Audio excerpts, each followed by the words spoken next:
You know, for the media, you would think that this is a moment for self-reflection, but instead we got marginalization. The worst comments that were made were not what we played. Listen to the worst comment made by Joe Scarborough. A lot of Hispanic voters have a problem with black candidates. That's called stereotyping. You want to know what Reverend Al Sharpton said right after that? Reverend Al, he said this: some of the most misogynistic things come from black men. That is called stereotyping. There's no place for that right now. This is a time of self-reflection. Maybe we should change the name Morning Joe to Morning Joe with a U, because apparently that's what they chose to do all day. They were deeply in mourning. And Axios, how apropos, 1 month ago had a headline that media trust has hit its lowest point. The media is the least trusted civic or political institution in the country for a reason. And I remember 8 years ago, when the New York Times put out an apology letter and said they would engage in self-reflection and try to better gauge the country after Trump's win.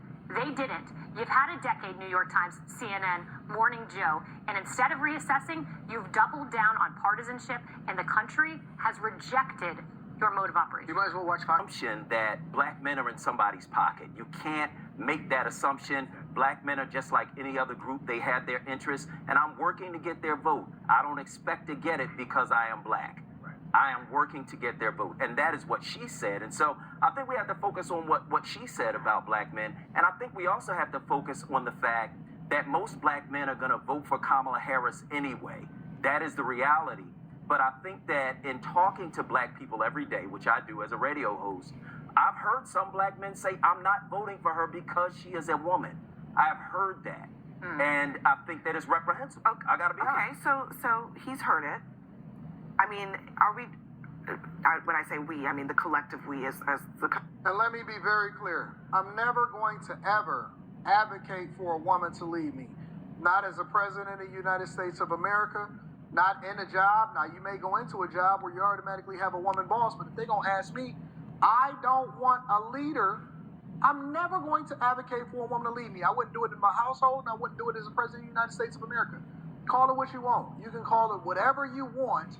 I don't need a woman to lead. You have to be so... Man, listen, bro. Listen.